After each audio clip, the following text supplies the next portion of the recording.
Lively session था, मैं देख रहा था आज आपके ऐवान के अंदर। So at the end of the day are you comfortable with the budget? लोगों के लिए, पाकिस्तान के अवाम की बड़ी एक्सपेक्टेशंस हैं आपके साथ। देखिए, हमने जब हुकूमत संभाली तो डिफॉल्ट के दहाने पे ये मुल्क था, एलसीज नहीं खुल रही थी, एक्सपोर्टर्स को बड़ी परेशानियां थी और बड़े मसाइल थे। महंगाई जो है वो 38% क्रॉस कर गई थी, फॉरेन एक्सचेंज रिजर्व्स जो हैं वो डिप्लीट हो रहे थे, इंटरेस्ट रेट 22% के ऊपर था। तो देखिए, अब अल्हम्दुलिल्लाह वज़ीर आज़म शहबाज शरीफ साहब थ्रू आउट द ईयर कहते रहे कि जैसे ही कंफर्ट जोन मिलेगा हम आवाम को रिलीफ मुंतकिल करेंगे। इस साल बिजली की कीमतों में कमी हो, वो उन्होंने बाकायदा एफर्ट करके उसको कम किया। एंड एक और एक्सक्लूसिव, अभी एक प्रपोजल आया था, उन्होंने वो अब रिजेक्ट किया। उन्होंने कहा मैं बिजली की कीमत मजीद नहीं बढ़ने दूंगा। ये वज़ीर आज़म साहब की स्पेशल काविश है। अच्छा, दूसरा देखिए, सैलरीड क्लास का बड़ा शोर था पिछले बजट में एंड हमने वो हिट ली, हमने वो फ्लैट लिया। बहुत ज्यादा क्रिटिसिज्म हुआ, बहुत क्रिटिसिज्म हुआ एंड शहबाज साहब का एक थ्रू आउट था कि मुझे जैसे ही मौका मिला मैं रिलीफ दूंगा। अब देखिए, वो सैलरीड क्लास के लिए टैक्सेशन हर स्लैब में कम की गई है।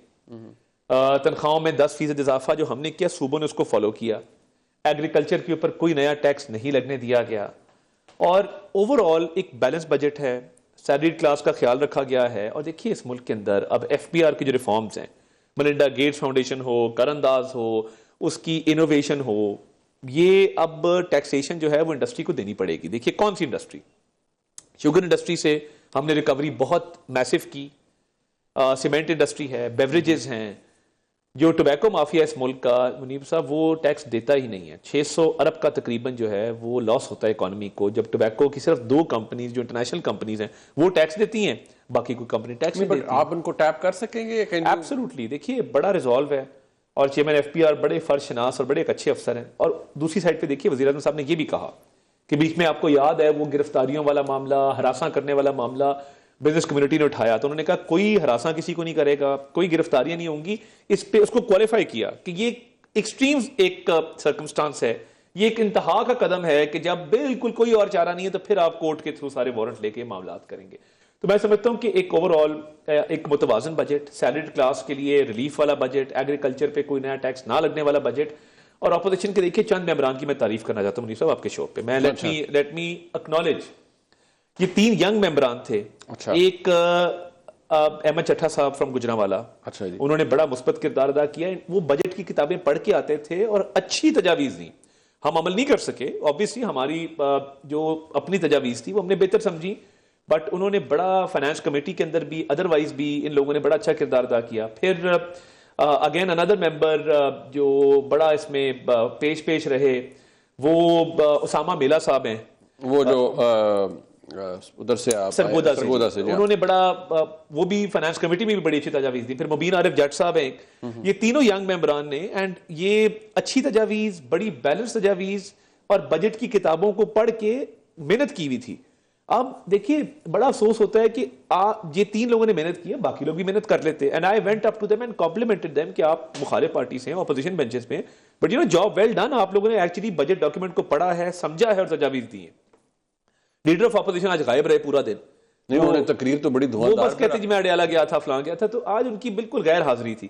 और देखिए, बड़ा मुश्किल होता है, स्पेशली आपने जब 4-5 पार्टीज चेंज करके हर इलेक्शन में आपका नए रंग का बैनर लगा ना, रंग बिरंगे, कभी एक पार्टी, कभी दूसरी, कभी तीसरी, कभी चौथी, कभी 5वीं, हर सीजन में जिस तरह फल चेंज होते हैं या फूल चेंज होते हैं, तो वो हॉर्टिकल्चर की तरह जो है उन्होंने फल फूल चेंज करने वाले तो आपके इर्द गिर्द भी बहुत हैं। हाँ हैं, देखिए वो हम कई दफा ना उधर भी देखते इधर भी देखते, ये हैं, बट लीडर ऑफ ऑपोजिशन जो है ना वो थोरोब्रेड होना चाहिए। बहरहाल, anyway, besides the topic, but मैं समझता हूं कि ऑपोजिशन के कई मेंबरान ने बड़ा मुस्बत किरदार अदा किया है, अच्छा किरदार अदा किया है, बट एक बैलेंस बजट है। और इंशाल्लाह अब जिस तरह मैंने कहा कि इंटरेस्ट रेट 22 था, 11 पे आया, महंगाई 3% के ऊपर, उससे कम जा रही है। मंथ ऑन मंथ आप कंपेयर करें, ईयर ऑन ईयर करें, तो वो रिकॉर्ड एक है।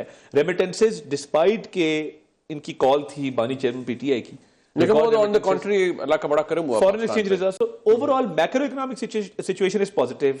सैलरीड क्लास के लिए टैक्सेस में कमी, सैलरीज में इंक्रीज, ओवरऑल एक अच्छी पिक्चर है जो मैं समझता हूं कि हम इंशाल्लाह ताला इसमें मजीद बेहतरी आएगी। बिजली की कीमतें कम और वो मेंटेन रहेंगी, तो ये बड़ी पॉजिटिव साइंस है पाकिस्तानी इकोनॉमी और पाकिस्तानी अवाम के लिए। आज बड़ी एक तस्वीर थी, मतलब आई वुड एनवी कि वो ऐसे ही हो। वो एक बड़ा, it was a firm handshake between prime minister साहब एंड बैरिस्टर गौर खान साहब।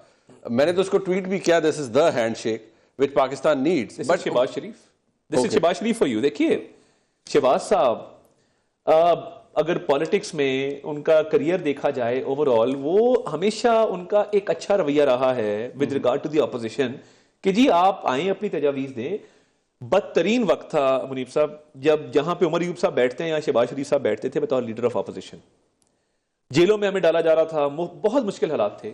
आप देखें कितना करेज है. वो खड़े हुए और उन्होंने कहा मिसाके मईशत की मैं बात करना चाहता हूं, आए हम आपके साथ बैठते हैं. एंड उस वक्त कश्मीर के इशू पे इमरान खान साहब नहीं बैठते थे, वॉकआउट कर जाते थे. नेशनल सिक्योरिटी के इशू पे वो नहीं बैठते थे, वॉकआउट कर जाते थे. Being prime minister and leader of opposition Shahbaz Sharif क्या कह रहे हैं, आए बैठे. एंड मिसाके मईशत, अगर मिसाके मईशत वाली तजवीज शहबाज शरीफ की तब मान ली होती तो शायद हालात बहुत पहले बेहतर हो गए होते जो अब बेहतरी की तरफ जा रहे हैं. देखिए ये शहबाज शरीफ साहब की पर्सनैलिटी का हिस्सा है, इंक्लूसिविटी, सबको साथ लेके चलना. और वो ऑपोजिशन ने ही वॉकआउट करके लास्ट टाइम जब हमारे मुज़ाकरात हो रहे थे उन्होंने उनको डेडलॉक किया. हमारी तरफ से तो हमेशा था कि आप बैठे. तो ये शहबाज शरीफ साहब आज बल्कि एक और बड़ा फर्म हैंडशेक हुआ, शेर अफजल मरवत साहब के साथ काफी देर गप लगती रही. अच्छा. सो वो भी बड़ा इंटरेस्टिंग था. ओके. सो जहां पे बाकी ऑपोजिशन रहनुमाओं से उनका मुसाफा हुआ, वहां मरवत साहब की मुलाकात हुई विद खड़े खड़े शहबाज शरीफ साहब से मरवत साहब की अच्छी एक एक्सचेंज हुआ. ठीक. एंड मैं समझता हूँ कि फाटा के मेंबरान भी आए, इकबाल अफरीदी साहब अक्सर. ऑल्दो मरवत साहब को वो और प्रॉब्लम में क्रिएट करेगा. अभी तो मैंने ट्वीट किया तो मैं देख रहा था नीचे बैरिस्टर गौर खान साहब की शान में जो लोग कसीदे पढ़ रहे थे. मैंने कहा, मैंने शरियार अफरीदी साहब बैठे थे, 2-3 और बैठे थे, मैंने कहा जी अब ये अगली जेल की पेशी पे जो बंदा जाएगा ना वो रुका लेके आएगा कि ये तस्वीर क्यों थी और हाथ क्यों मिलाया. अच्छा, बट एक बात before I could move on to this SCO thing जो है, एक चीज तारिक साहब, आप वक्त गुजर रहा है नेचुरली, वो पता भी लगता है आपकी बॉडी लैंग्वेज से प्राइम मिनिस्टर की कि आप लोग एक कंफर्ट जोन के अंदर है. वो टेम्परेचर कम करने के लिए, को हालात बेहतर करने के लिए, eight the end of the day सारे बात तो आप सही करते हैं कि खान साहब को बाहर कब निकालेंगे या बाहर कब. अब कल आजम वज़ीर तारड़ साहब ने कहा जी मेरे बस में हो तो पता नहीं मैं क्या क्या कर दूं. वो जो उन्होंने फरमाया, चले मैं I will not coat that, लेकिन आप हुकूमत है, हुकूमत के बस में तो बहुत होता है. राणा सनाउल्लाह साहब ने कहा ना कि अगर वो उनका खान साहब का टारगेट ये होगा कि हमें वापस अंदर डालें तो फिर हमारी भी कोशिश होगी हम जितना मैक्सिमम उनको अंदर रखें. मैं समझता हूँ कि मोर देन पॉलिटिकल इशू ये एक लीगल इशू है. देखिए 190 बिलियन पाउंड का केस पाकिस्तान की तारीख में जितने मेगा करप्शन के केसेस आए हैं, एक ओपन एंड शट केस है जिसके अंदर काबीना में बैठ के एक मंजूरी दी गई है और उसकी ग्रेटिफिकेशन भी ली गई है, उसका फायदा भी लिया गया है. तो मैं ये समझता हूँ कि ये उस वक्त जब होलियर देन दाओ. और देखिए इक़्तिदार में हमारा मानना ये कि झुक जाना चाहिए, आजी इख्तियार करनी चाहिए, अल्लाह ताला से रहम और पनाह मांगनी चाहिए. मगर जो एक रवैया था कि लोगों पे इल्ज़ाम, और ख़ुद ये करतूत थे कि एक अरबों रुपए का स्कैंडल किया गया, तो ये लीगल केस है. और मैं समझता हूँ कि इनकी लीगल टीम ने केस सियासी तौर पे लड़ा है. देखिए बीइंग अ लॉयर थोड़ी बहुत हमारी ट्रेनिंग होती है, तारीखें लेना, बहाने करना, एडजर्नमेंट सीख करना. जो इंसाफ मांगने आता है और जिसको कॉन्फिडेंस होता है अपने क्लाइंट के केस के ऊपर, वो कहता है यार आज केस खत्म हो. तो इनके वकला ने, मैं समझता हूं इनकी लीगल टीम ने केस ठीक नहीं लड़ा. अभी कन्विक्शन इन प्लेस है और लीगल टीम पॉलिटिसाइज भी कोई नहीं होती ना तारड़ साहब. आपने तो खुद बड़ी खाक छानी है हाई कोर्ट्स की, मतलब नहीं, मगर देखिए you are a lawyer yourself, you know it. मैं ये समझता हूं कि शहबाज शरीफ साहब को जब एनसीए ने क्लियर किया ना, हम चले लोकल लीगल सिस्टम पे बात नहीं करते, बट नेशनल क्राइम एजेंसी में शहजाद अकबर साहब ने जो डॉक्यूमेंट्स दिए थे और जो पलंदे वहां फराम किए थे, वो इन्वेस्टिगेशन सिर्फ यूके में नहीं हुई, वो 4 मुल्कों के अंदर इन्वेस्टिगेशन हुई और वो अल्हम्दुलिल्लाह क्लियर हुए. तो वो तो क्लीन चिट एनसीए से मिल गई. यहाँ लोकल कोर्ट्स के अंदर भी वो सारे cases they fail like a house of cards because उनमें दम नहीं था और वो एक फैब्रिकेटेड केसेस थे.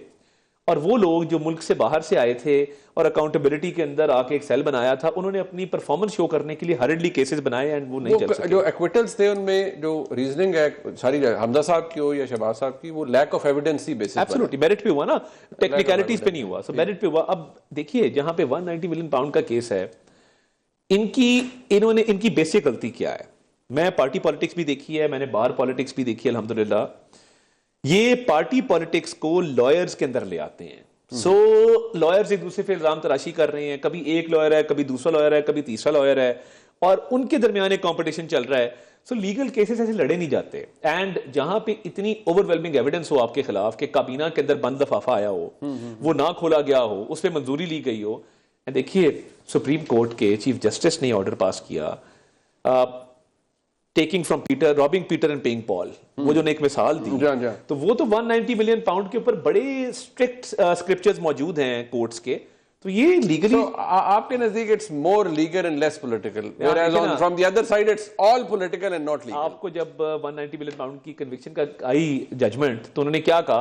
उन्होंने कहा कि हमें रियासत मदीना की सजा दी गई है कि हम रियासत मदीना का, देखें मैं रिलीजन और पॉलिटिक्स कई दफा मिक्स होते हैं, कई दफा नहीं भी होते, बट जब आप अपने लीगल आर्गुमेंट के लिए रिलीजन को बीच में लाके यूज करना शुरू कर दें कि हमें 190 मिलियन पाउंड की सजा इसलिए मिली कि हम ये रिलीजन को फॉलो करते थे, तो फिर इसका मतलब ये है कि आपके पास लीगल आर्गुमेंट खत्म हो गए।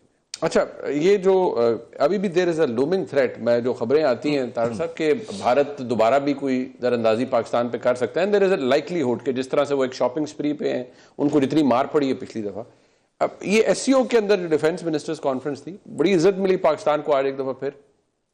देखिए मैं ये समझता हूँ वो चाहे नेशनल सिक्योरिटी एडवाइजर के लेवल पे हो, डिफेंस मिनिस्टर के लेवल पे हो, इंडिया ने एससीओ का एलामिया साइन करने से इनकार कर दिया। और मैं अभी रिपोर्ट्स देख रहा था, जो न्यूज रिपोर्ट्स आ रही हैं जहां पे एनएसए ने कहा कि जी आप अपनी फॉल्ट के लिए दूसरों को ब्लेम ना करें, और एक तरह से एक शटअप कॉल थी इंडिया के लिए कि मतलब हाँ, मतलब आप अपना बिहेव योरसेल्फ, आप अपने फॉल्ट के लिए दूसरों पे उसको मत डालें। और अब मैं डिफेंस मिनिस्टर को भी आज देख रहा था, उनको भी जो वहां पे इज्जत मिल रही है।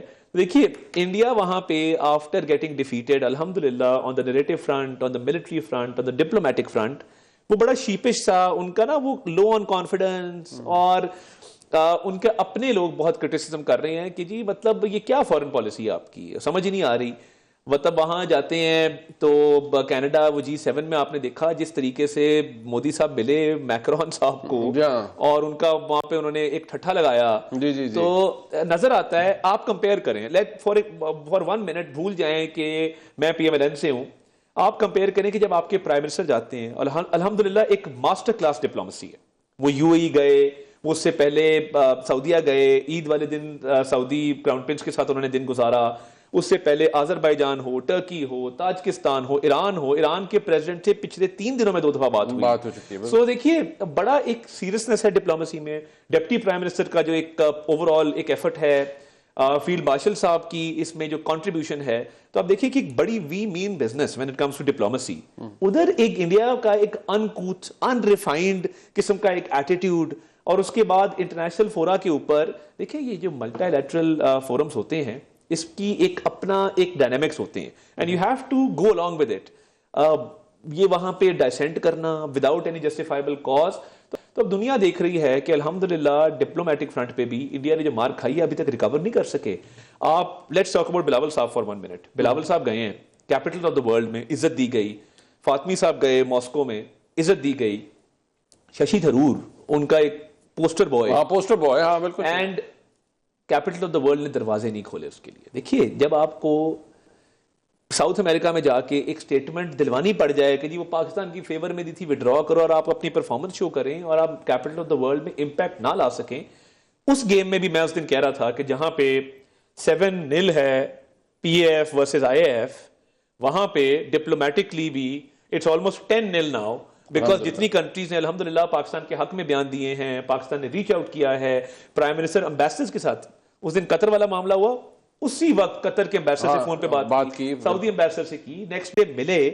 तो देखिए डिप्लोमेसी तो ऐसे चलती है, और ये अल्लाह का खास फजल है कि ये एक बहुत अच्छी टीम बन गई है जिसमें प्राइम मिनिस्टर साहब, field deputy prime minister, so you know diplomacy is going on 24/7 and there is no turf war. एक बहुत अच्छी कोहेजन और सिनर्जी है जो पाई जाती है। तो मैं समझता हूं मतलब हमने देखा ना माजी में पिंडी वर्सेस इस्लामाबाद एक इशू चलता रहता था, वो नहीं है। I don't see that. एक दूसरे को हर कोई कॉम्प्लीमेंट कर रहा है, एंड एक टीम वर्क है, परफेक्ट सिनर्जी अल्हम्दुलिल्लाह जिसको कहते हैं, वो नजर आ रही है।